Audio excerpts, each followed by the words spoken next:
Now we're getting into setups where you have to run your own network. Remember, with Ethernet, Wi-Fi, cellular, and satellite, you've got an existing network and you're joining as a client. With Bluetooth Low Energy, your phone or computer can act as the network manager. Zigbee and Z-Wave, as well as other similar low-power radios such as XB, are often used for home or office-scale networks and automation. These are low-power radios, so great for battery usage. But more importantly, they are usable in mesh and high-density point-multipoint or multipoint-multipoint networks, something Bluetooth Low Energy does not yet do very well. These two transports, despite both starting with Z and both used for home and industrial automation, have nothing to do with each other. Zigbee 802.15.4 is available in both 900 MHz and 2.4 GHz frequencies, though you'll most often see it as 2.4 GHz. It shares some of the same frequencies as Wi-Fi and Bluetooth and is a freely available standard with dozens of chips available and a flexible protocol.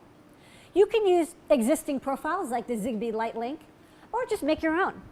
Zigbee is cheap, cheaper than Wi-Fi, and to connect it to the internet, you'll need a gateway. So, for example, Philips Hue bulbs have a Zigbee chipset inside that does both the radio and LED control. All of the light bulbs in the house talk to a gateway hub, which has both Zigbee and Wi-Fi or Ethernet. All of the switches, LEDs, and controls talk to that same hub. That hub then connects to the internet or is just used within the home without external access. Z-Wave is a more constrained use protocol. It's designed for home use and automation, and to make equivalent devices, you have to buy chips from the single supplier.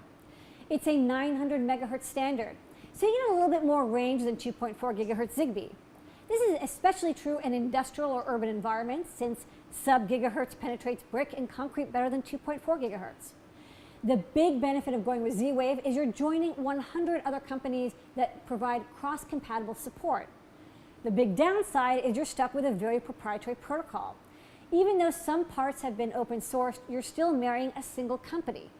Compare that to the dozen suppliers of Zigbee chips and multiple Zigbee stacks available. That said, you may want to compare Bluetooth Low Energy 5.0 and Zigbee when designing your low-power radio device. BLE5 is gaining more Zigbee-like capabilities than the other way around, and you may be able to use it. Here's some pros. Zigbee and Z-Wave are very low cost and very low power. The Zigbee 802.15.4 stacks are popular and available from multiple vendors. Many even bundle a full microcontroller with it. Zigbee profiles may make your design easy. For example, ZLL for Light Link or HA for home automation. Examples abound. You may be able to join existing home area networks if you maintain compatibility. You may be able to use mesh networking. These protocols do have some downsides. You're going to need a gateway for internet access, and you'll need to manage your own network. Z-Wave chips are only available from one supplier.